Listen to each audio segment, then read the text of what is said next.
hapa Mungulu hapa. Ndio masasi kuna lelia hapa Mungulu. Polisi hivi kuna kimbiza wa motare shwa kuzima ho parking. Parking yenye kwa hambuisha. Sawa. Yes, ya mjambo tena kwenu nyote wandugu wapendwa watazamaji na wasikilizaji wa Kwetu TV. Nyote kwa ujumla mnaoendelea kuzifuata habari zetu mbichi za kila siku na kila wakati, tunawasalimia. Wale mnaotufuata mkiwa Marekani, Ulaya na Afrika, salamu zetu ziwafikie kabisa.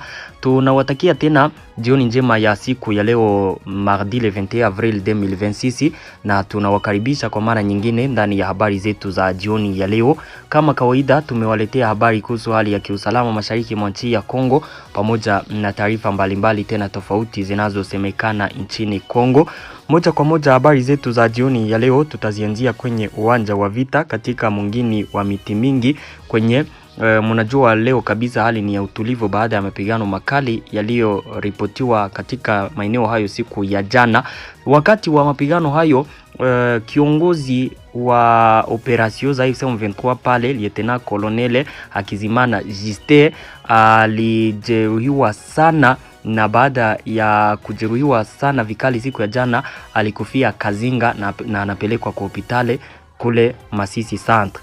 Hapa tutaambia mambo jinsi yote kabisa yalikuwa wakati alikufa. Habari zingine ambazo tumewaletea tutawapeleka katika eneo ya Muheto, pale ni mu territoire ya Masisi toujours. Eneo ya Muheto anayeitwa Muzaliwa ambaye alikuwa ni tretre, alikuwa kiongoza mwingine wa Muheto na alitiwaka pale na M23, alikuwa akiongoza maoperasyon za M23 kwa maposition za wazalendo. Aliuawa na wazalendo leo kabisa pamoja na wanajeshi wenyewe walikuwa naye. Habari zetu tutawapeleka katika maeneo tofauti, tuambie habari mbalimbali tena tofauti zinazosemekana mu maeneo tofauti. Katika mji wa Butembo leo kulisikika masasi mingi kabisa mwaveni ya Ngulo pale mu centre ville. Kulikuwa operasyon zenye zilikuwa nafanywa na polisi pale wakitafuta wa motare. Ilikuwa probleme gani? Tutakuja kuambia yote hapo. Kesi yake yule Lieutenant General Filemo Yav ambaye anashtumiwa kwa kukuwa na mahusiano ya karibu na AFC M23 iliendelea siku ya leo. Tutawaambia mengi kuhusu kesi yake. Mnasikia kwamba tumewaletea habari mingi. Guy Kabombo Vice Premier Ministre aliimarisha ushirikiano wa kijeshi kati ya Kongo na Uturuki. Pale ni katika mambo ya kijeshi ambapo ile ya core kabisa ilisainiwa siku ya leo. Kama kawaida mnaoifuata ni Kwetu TV, ni channel inayowaletea taarifa za kweli tena zenye uhakika kutoka mashariki mwa nchi ya Kongo. Tunawasihi basi kusubscribe, yani kujiabone, ili kukuwa naendelea kuzipata habari zetu zote kwa wakati. Muendelee kucomment na kuzilike habari hizi pia na kuzisambaza kwa walio wengi ziwafikie. Msisahau kujiunga nasi na group yetu ya WhatsApp ambapo habari zetu zote mtakuwa mkizipata 5 kwa 5. Mjiunge nasi mkigusa hapo kwenye titre, pale chini ya titre mu description kuna linki yetu, mguse kwenye linki hiyo mjiunge na WhatsApp yetu. Bila shaka habari zetu zote mtakuwa mkizipata 5 kwa 5. Habari zetu za jioni ya leo tutazianzia kuhusu chef d'opération ama chef des opérations wa AFC M23 ambaye anaitwa Lieutenant Colonel Hakizimana Justin ambaye alikufa baada ya kujeruhiwa vikali siku ya jana mwa mapigano yaliyoripotiwa maeneo ya miti mingi. Katika mapigano ya miti mingi pale, nadhani ya kwamba habari zote mnazijua. Sitawaambia mengi kuhusu hayo mapigano. Nataka kuambia jinsi huyu Lieutenant Colonel Justin alikufa. Ilikuwa siku ya jana ambapo wazalendo walifanya vita pale miti mingi, na ilipofika saa za jioni waasi wa AFC M23 waliweza kurepuse wazalendo kuondoka mu miti mingi. Wakati mapigano ilikuwa mu miti mingi kwa paske ile mapigano iliingia ndani ya miti mingi, wazalendo walikuwa ni waisha ingia mu miti mingi na mapigano iko na kuya pale mu miti mingi. Kumbe mu defense za AFC M23 kwenye waliingia na wako na bombarder. Chef des opérations huyu Lieutenant Colonel wao Justin alikuwa pale, alijeruhiwa na bombardement zenye zilianza wakati walikuwa na wameatake. Wakati sasa hali ilirejea kuwa ya utulivu saa za jioni ya jana yapata ma 19h, njo wazalendo walikuwa repousse wakarudishwa nyuma. Papo hapo njo AFC M23 sasa ikapata kupumua kidogo, njo ikatransfere yule nani Juste wapi kule Masisi Centre. Wakatafuta koma afiki yako kwa sababu kule miti mingi ni mbali na Masisi Centre, wakampitisha njia mingi wakamfikisha wapi Kaziba. Alipo plito Kazinga alipofika Kazinga mwile sheme wakitaka waelekee Masisi Centre, njo alikufa hii usiku kabisa, na leo alifikishwa Masisi Centre akiwa na Aisha kufa. Hayo ni matokeo kabisa ya vita ya jana. Ni habari ambazo AFC M23 haijatangaza, hawajazitangaza kama ilivyokuwa wakati yule Ulingoma alikufaka nayo inako mnajua walibiachaka kule vikawa mambo ya siri me apres kuona kebisa julikana wakavitangaza. Mimi habari tunazo kuhusu huyu Juste naye sefini kabisa aisha kufa baada ya kujeruhiwa vikali kwenye uwanja wa vita katika mwingine wa miti mingi siku ya jana, mapigano ambayo yalikuwa yakiendelea kati ya wazalendo pamoja na waasi wa AFC M23. Deja munasikia ke AFC M23 tena ilipoteza mwingine kiongozi mkubwa tena, chef des opérations, mtu ambaye anakuwaka ni commandement wa maoperation, anakuwaka ni mtu wa maana sana mambo ya kijeshi. Sasa huyo naye waisha mpoteza. Tuendelee na habari zetu, taarifa zetu. Nataka niwapeleke mweneo ya Kazuba inayopatikana karibu na Ihula, pale tuko mu territoire ya Walikale, toujours ni Nord Kivu, kwenye waasi wa AFC M23 wanashtumiwa na societe civile ya pale kwa kuwa wakaaji 12, wakiwashtumu kuwa ni wakaaji waliokuwa wakisaidiana na wazalendo.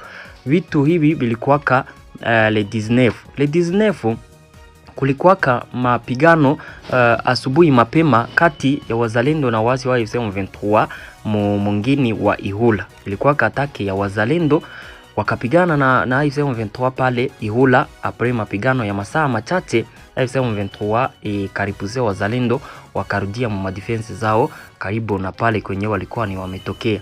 Sasa kutoka mwingine wa Ihula na Kazuba ni maeneo yanayokuwa kwa karibu, yote AFC M23 inayokontrole. Me atake nye ilikuyaka na waasi wa AFC M23 walikuwa ni wameondoka mwingine wa Kazuba na wameenda Walikale. Donko initea wenye ilikuwa Kazuba walikuwa wameondoka na kumebakia wachache sana, na njo wakaenda Ihula. Mwile ile wakati baada ya minute chache na hayo yamefanyika, njo wazalendo wakawatake na wametokea wapi mwingine wa Kazuba, njo wakaingia na Ihula wakapigana. Apres sasa kurudishwa nyuma kwa wazalendo, waasi wa AFC M23 wakaingia mwile tena village ya Kazuba na wako na hasira, wakaanza kuambia population ya pale kwamba ni wasaliti wao, njo wenye waliambia wazalendo ginsi pale wametoka ndani, kuna wanajeshi wachache wanaenda Ihula, na wakawaambia ginsi vitu viko pale, na njo wakaanzisha ile ataki. Na mwile sasa wakati wakaaji walikuwa wako nasema no, sie tuliona atake inakuya, masasi mingi deja ovyo pale mu population, na waliokufa ni watu 12 siku hiyo ya le 19. Mnasikia ni juzi yake le 19 njo hayo yalifanyikaka. Na leo kabisa societe civile ya pale inaishutuma AFC M23 kwa kuwaua hao wakaji, na wanatoa wito kwa community internationale kwa kuyajua hayo mauaji walioyafanya dhidi ya raia, na kufungua kabisa kesi na kutafuta vikwazo vikali dhidi ya waasi hao wa AFC M23 waliofanya vitendo hivyo katika mwingine huo wa Kazuba pale tuko mu territoire ya Walikale. Mnasikia kama population pale waliuawa na waasi hao wa AFC M23 kutokana na ile kusema no ni wasaliti. Tukiendelea na taarifa zetu, habari zetu, tuwapeleke moja kwa moja katika mwingine wa Muheto. Mwingine wa Muheto unapatikana mweneo ya mu territoire nayo ya Masisi pale tuko Nord Kivu. Pale Muheto kuna kiongozi wa AFC M23 ambaye alikuwa installe pale, anaitwa Mzaliwa. Huyo kiongozi wa mwingine wa Muheto alikuwa installe pale na waasi wa AFC M23 baada ya kuwa aliwasaidiaka kukamata huo mwingine wa Muheto. Alikuwa kamsaliti kwa wazalendo zamani, akaongea na waasi wa AFC M23 akawapangia operasyon kwenye madefense yao yako, wakapanga vita, wakaweza kurekipere eneo ya Muheto. Na walipo rekipere eneo ya Muheto, wazalendo wakaja kugundua kwamba huyo ndio mwenye aliwasaliti mzaliwa, na AFC M23 deja ikamtia kuwa kiongozi wa centre ya Muheto, wa ile eneo ya Muheto. Njo wazalendo sasa wakaanza kupanga operasyon za kumkamata na wamuue kwa sababu alishaka wasaliti. Jana operasyon zikapangwa kabisa, na asubuhi ya leo mapema kabisa pata saa 11 njo wazalendo waliingia kisehemu mwingine wa Muheto, wakamkamata mzaliwa pamoja na wanajeshi wake watatu, wakawabeba, wakawatosha pale mu centre, wakawabeba. Walipo wavukisha centre ya Muheto, wakaua yule mzaliwa msaliti. Wao hao wanajeshi wengine wa AFC M23 wenyewe walikuwa wamekamatwa pale, wao wakafanikiwa kutoroka. Walifanikiwa hawa wakukufa, meo waliweza kutoroka, wakakimbia wazalendo. Bahati yao donko walikuwa nayo ile bahati, njo wakatoroka, na njo wenye waliambia AFC M23 pale Muheto ya kwamba yule mzaliwa aliuawa na wazalendo. Operasyon yenyewe walifanya ni msaliti mzaliwa katika eneo ya Muheto ambaye aliuawa na wazalendo. Na wazalendo mnakumbuka kwamba waishaka hapa ya kwamba wote wale wasaliti hawatakuwa na wacha hai. Sasa wale walio wasaliti wako na maprobleme, mzaliwa deja mambo yake kuisha maneno. Tuendelee na taarifa zetu, tuwapeleke moja kwa moja mu Butembo. Vile ya Butembo kulisikika masasi mingi sana leo kabisa pale mu centre ville, kulisikika masasi sana. Ilikuwa ni masasi yenyewe ilikuwa ikipigwa na wanapolisi ama wapolisie wa mji wa Butembo. Pale mvile ya Butembo, meya wa mji wa Butembo aliagiza wa askari polisi kwenda mu ile aveni ya Peruzi, kwa ajili ya kuambia wamotare wa taksimene wote wanaofanyia kazi pale kutofanya eneo ile rompwe. Wote walikuwa naenda mu ile aveni, wanaifanya kama rompwe, wanabakia pale, wanatia pale kabisa kavuyo.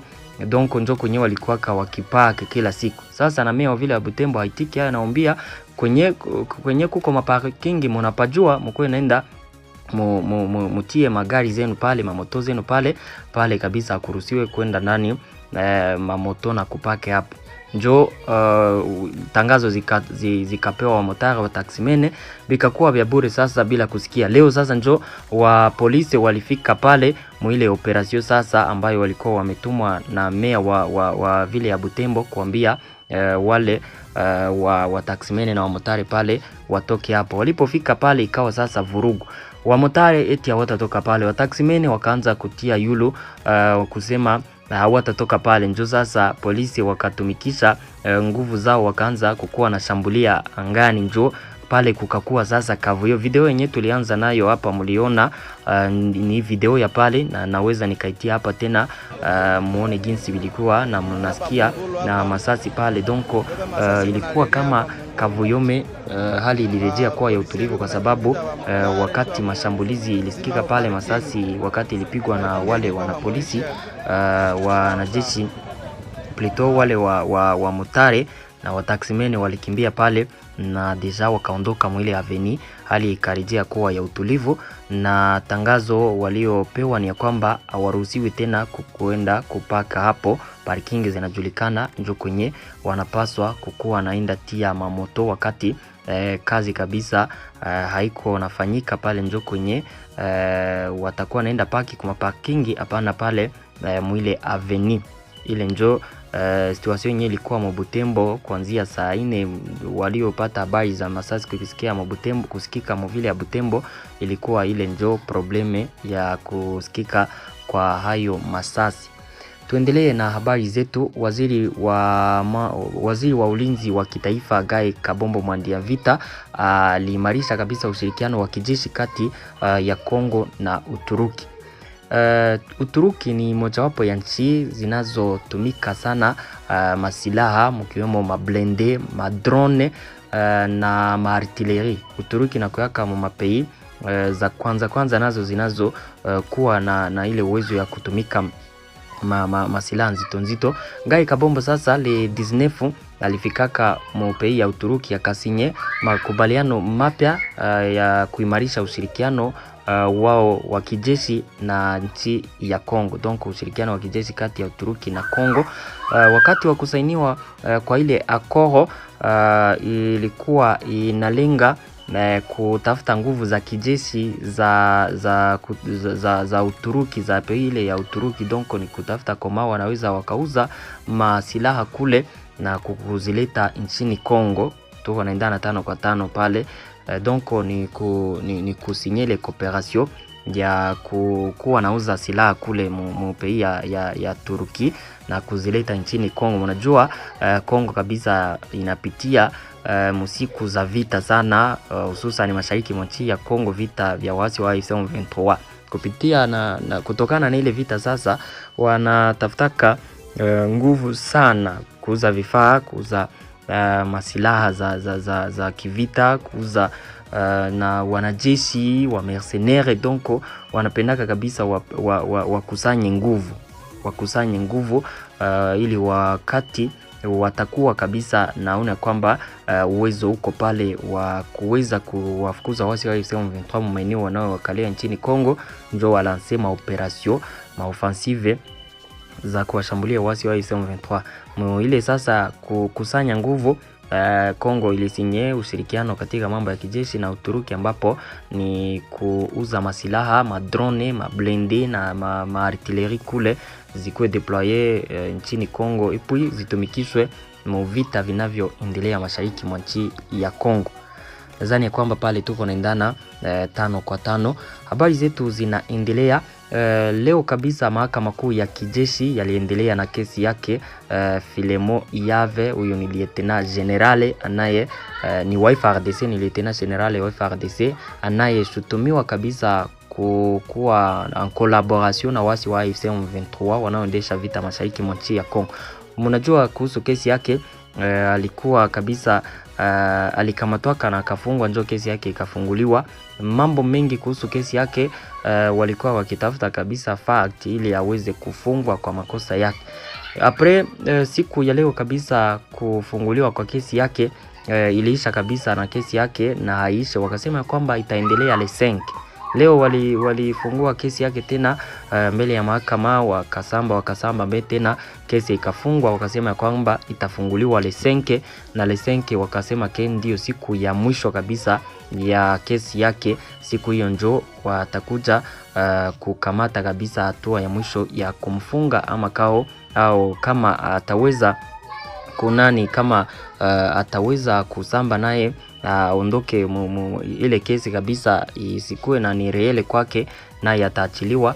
Me 70% yave kabisa kesi hiyo inaonekana kuwa ni kweli, kwa sababu mnaoifuatilia kesi yake kwa karibu mnajua yote. Tuwezi tukaingia ndani, na mnajua ni vitu vya zamani, ndio maana nadhani kwamba mnajua kuhusu kesi yake. Ni kuambia tu leo jinsi biko na yeye kabisa, probleme ile inaonekana kuwa kweli, na lisenke njo watakuja kuamua kama atafungwa, na waseme atafungwa miaka ngapi. Tani pale nadhani ya kwamba pale tuko naendana kabisa 5/5. Habari zetu zinaendelea, tuwapeleke Bukavu. Musicien ama artiste kutoka Bukavu anaitwa Americano alikufa leo kabisa. Alikufa leo, mwili wake bila uhai ulipatikana bila maisha. Ikawa ni day kabisa katika scene musicale ya Bukavu. Leo ndio tulipata habari hizo za kwamba nani Americano, artiste wa Bukavu, alikufa. Huyo ni artiste kabisa wa muziki za hip hop zile za rap. Yeye ndio muziki yenyewe alikuwa akifanya. Alikutanwa kabisa na amelala bila uhai, na habari za jinsi alikufa mpaka kwa sasa hawajatuambia. Donc hawajasema alikufa na nini, aliuawa ama ni kipi ambacho kiliacha anakufa, hawajatuambia. Habari tunazo ni ya kwamba alikufa. Ni de sana kabisa kwa familia yake. Tunasema pole sana kwa kumpoteza huyu kijana Amerikano, na tunasema basi pole sana kabisa kwa watu wa muziki wote kutoka Bukavu. Zani kwamba deja iko de sana, na tunasema pole kabisa. Asante ndugu zangu, hizo ndizo habari ambazo tulikuwa tumewaletea jioni ya leo. Tunawashukuru sana tena sana kwa kuwa mnaendelea kuzifuata habari zetu za kila siku na kila wakati. Kama kawaida mnayoifuata ni Kwetu TV, tunawaletea habari za kweli tena zenye uhakika, na tunawasihi kuendelea kusubscribe, yani kujiabone, ili kukuwa naendelea kuzipata habari zetu zote kwa wakati, vile vile kukomante na kuzilike habari hizi. Merci beaucoup.